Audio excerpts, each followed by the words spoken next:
Good day everyone, good day ma'am. I am Kimberly Q. Liamet from the Group 3 and we will be discussing all about the supply chain operations and why it is important and what role it played in the supply chain management. Supply chain operation is defined as the part of the supply chain that focuses on the daily activities needed to deliver products to customers. Also, it is happen after planning and deals with the actual execution. In short word, supply chain operation is the actual work in which to deliver products to customer. So it is not planning anymore, but the actual work. Supply chain operations refer to the actual work done in the supply chain, such as producing goods. So kung nagplano ang usa ka company, then ang operation is muna siya ang mag-produce of goods. So, like sa factory. And managing inventory. Ina-manage po sa supply operation ang mga inventory na mabalance nila ang dili mag-overstock, dili po mag-understock. Sa transporting products, apil po na siya sa supply chain operations in which they transport the orders to the customer and delivering to customers. It ensures that the right product reaches to the right customer at the right time. So that is supply chain operations. I am Florence A. Bermejo from Block 3D. So my topic is all about activities in supply chain operation. So supply chain operation includes all the activities needed to move a product from raw materials to the final customers. These activities help ensure that products are produced efficiently and delivered on time. There are 5 activities in supply chain operations. Number 1 is procurement. Second is production and manufacturing. The third one is warehousing and inventory management. The fourth one is transportation and distribution. And the last one is customer service. So number 1 activities in supply chain operation is procurement. So procurement is the process of purchasing raw materials from suppliers. So these activities it focuses on selecting reliable suppliers, negotiating prices, and ensuring quality materials are available for production. Second is production and manufacturing. So production is the stage where raw materials are converted into finished product. This includes assembling, processing, and quality checking to make sure that the product meets the company's standards. So, number 3 is warehousing and inventory management. So, warehousing involves storing products safely, while inventory management ensures the right amount of stock. This helps avoid shortage or overstocking and keeps operations organized. The fourth one is transportation and distribution.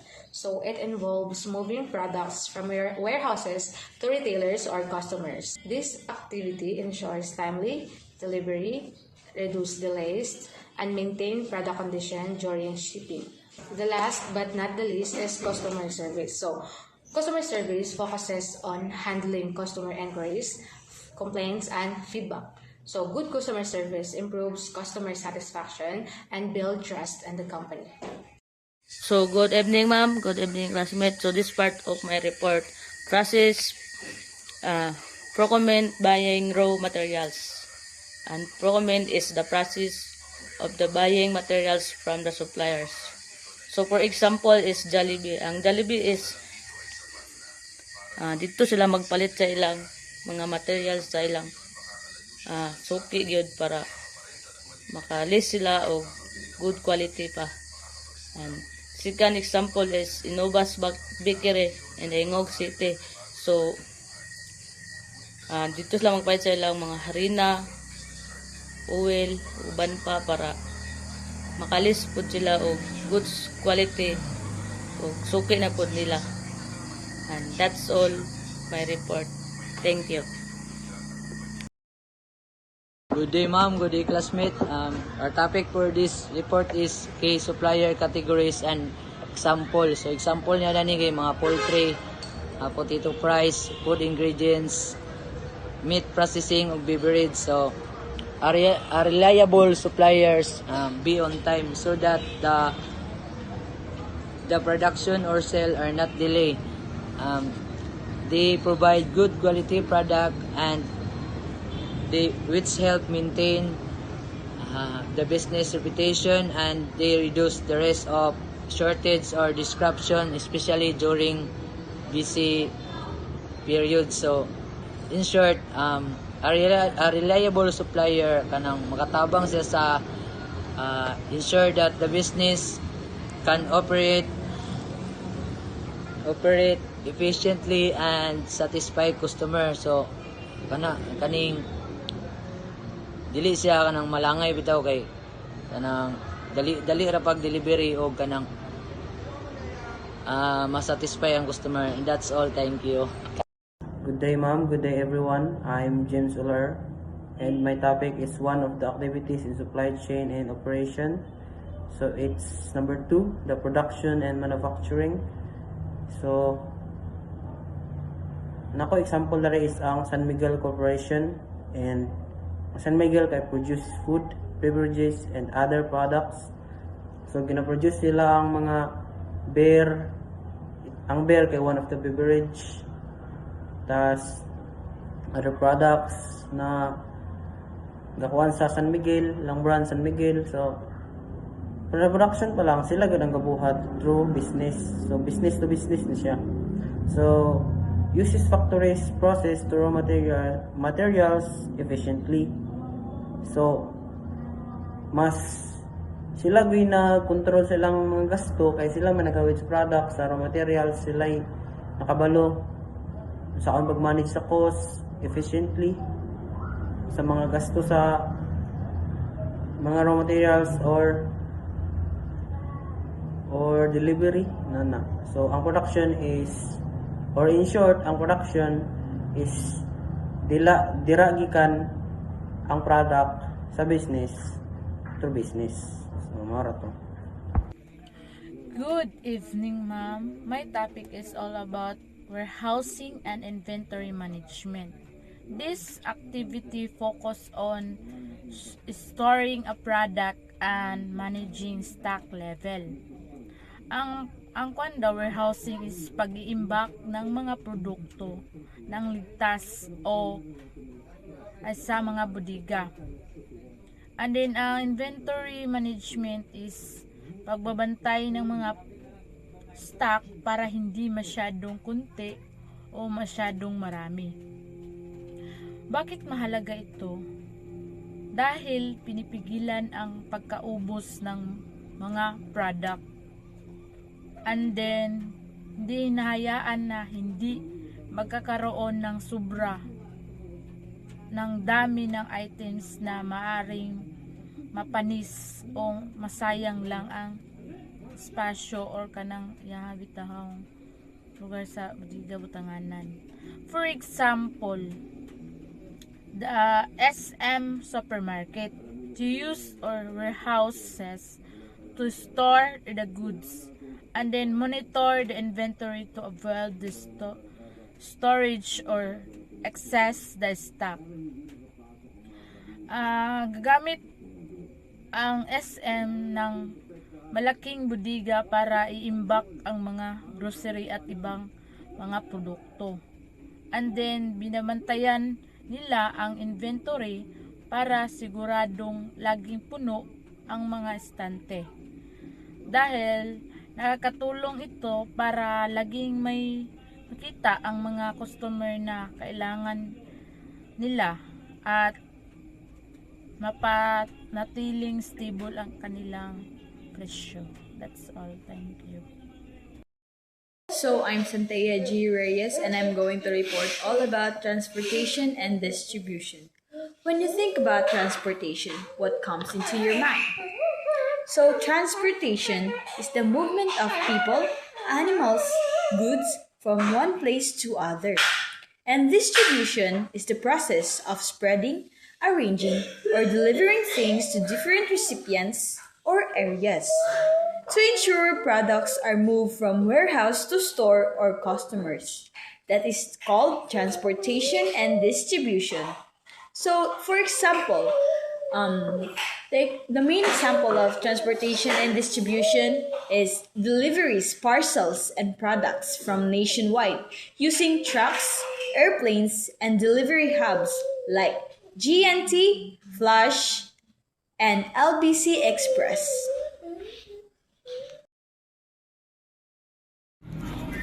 Good day, ma'am. I am Carnagine D. Cahoy from Block 3D. I have tackled customer service. Customer service, it will help handle orders, complaints, and returns of the customers. So example here is Shopee Philippines and also a TikTok shop, which is na sila yung mga customer service nga na sila yung mga like hotlines or numbers nga yung ginatawagan para sa mga queries.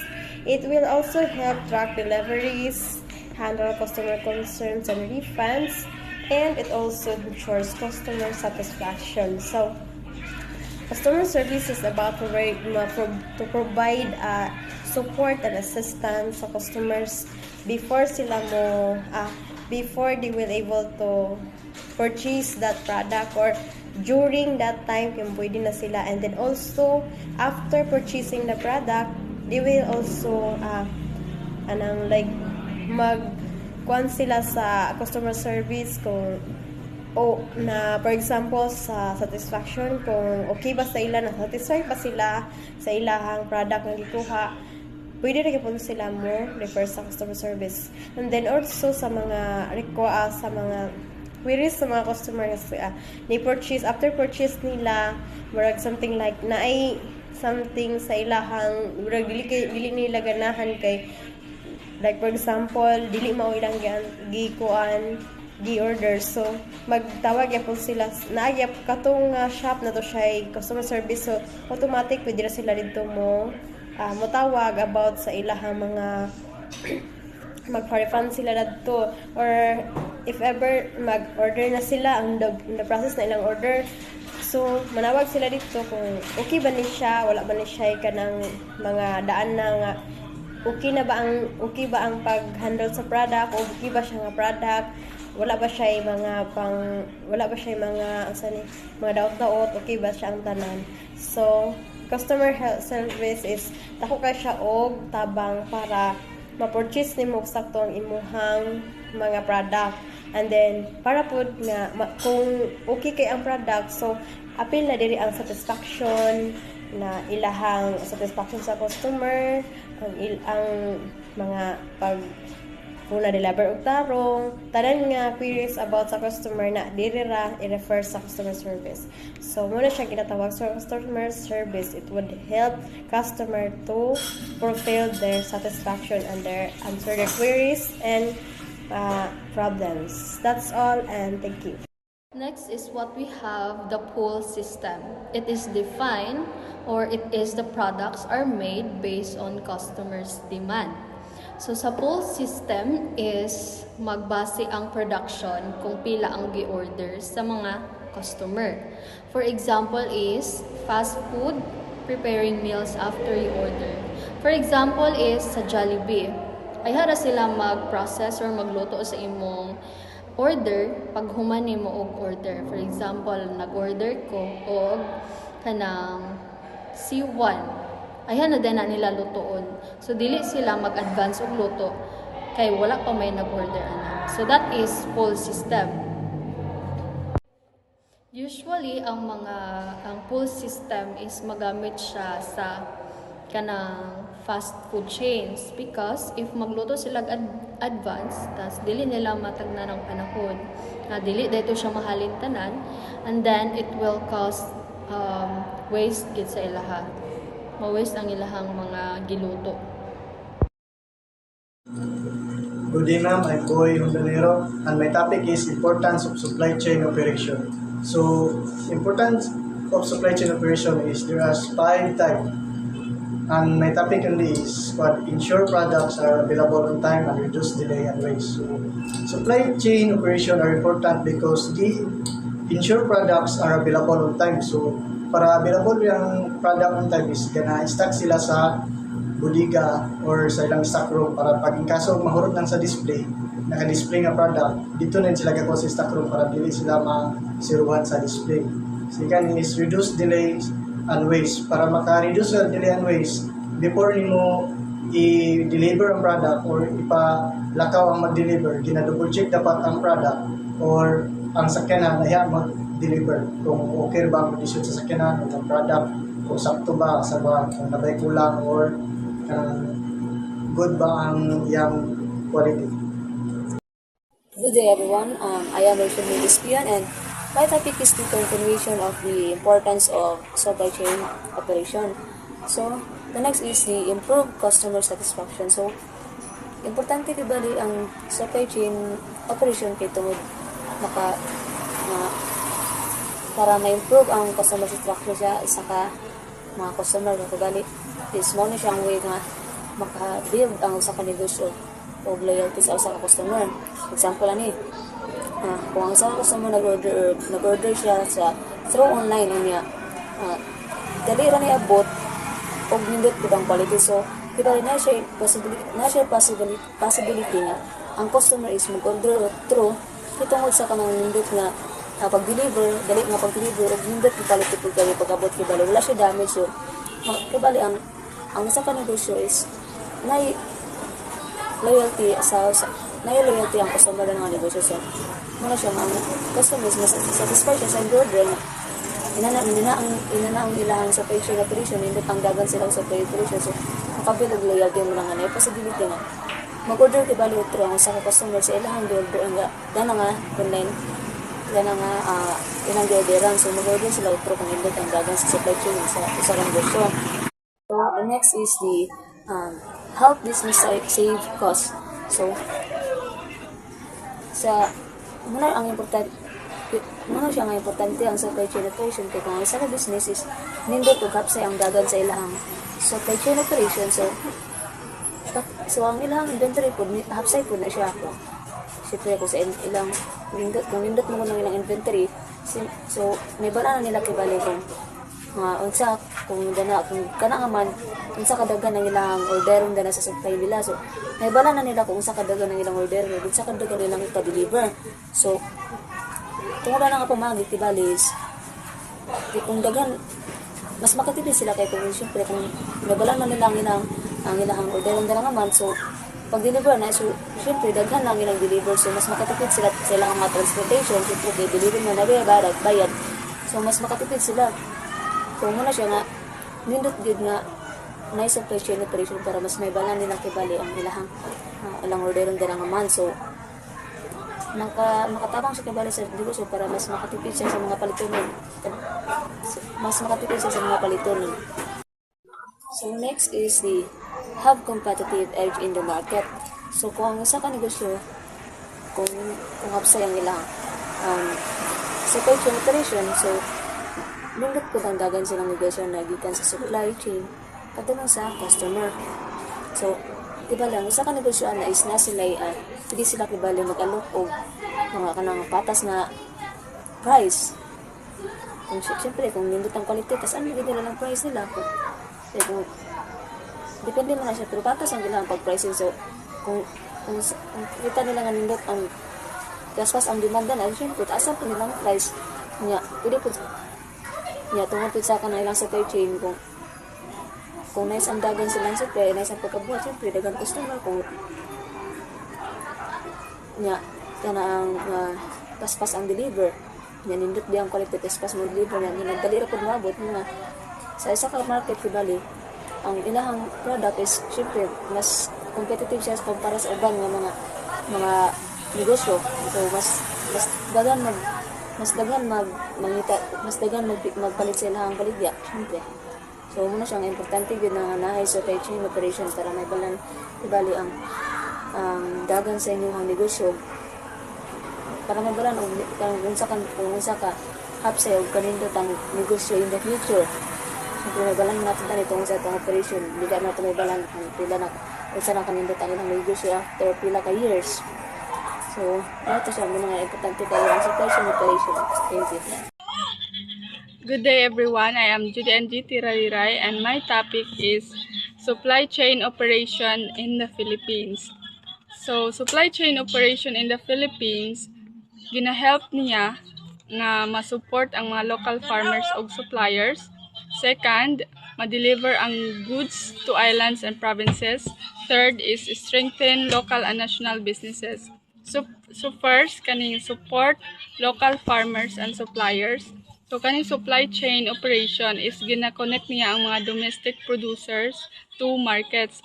Gina-help niya ang mga producers para ma-distribute ang mga goods o ma-sustain po ang ilahang livelihoods. Second is kaning deliver goods to islands and provinces. So kaning supply chain operation is gina-ensure nga ang mga goods sa mga producer is na-reach to ang mga lagyo nga lugar like sa mga remote areas across island o mga regions. Third is strengthen local and national businesses. So para sa mga local businesses is mga producers like manufacturers o retailers, kina-connect sila to a large market. So naay possibility nga ang ilahang mga products is maadto siya sa lagyo, maadto siya sa mga dagko na nga market. So para pud sa mga national businesses is gina-help po dani sa supply chain operation nga ma-strong ang ilahang supply chain ug ma-enable nga kanang murag mo expand pa ang ilahang business or corporation. Hi everyone. Hi ma'am. Hi classmates. So I am Sander J. Dompa from Block 3H. So my topic is supply chain operation in the Philippines. So examples. Example is the Pure Gold, Jollibee, SM, San Miguel, and LBC. So first is the Pure Gold, a retail distribution. So it supports local suppliers by sourcing and produce and goods for their nationwide supermarkets and ensuring the food security and fair use. So Jollibee, food service and logistics. So supports local farmers to their farmer entrepreneurship program and directly sourcing like onions, tomatoes, and other crops to their menu. And next is SM, is retail real estate. So business by providing a massive platform for small and medium enterprises to sell their products. And also the San Miguel, manufacturing, a strength that nation economy by producing essential good, food and beverage, and managing a large-scale logistic distribution them nationwide. So last is the LBC. So third-party logistics. So deliver goods to the islands by bringing the geographic gap and moving packages from the urban centers to the most remote barangays and provinces. So that's my topic. It's all about the supply chain and operation in the Philippines examples.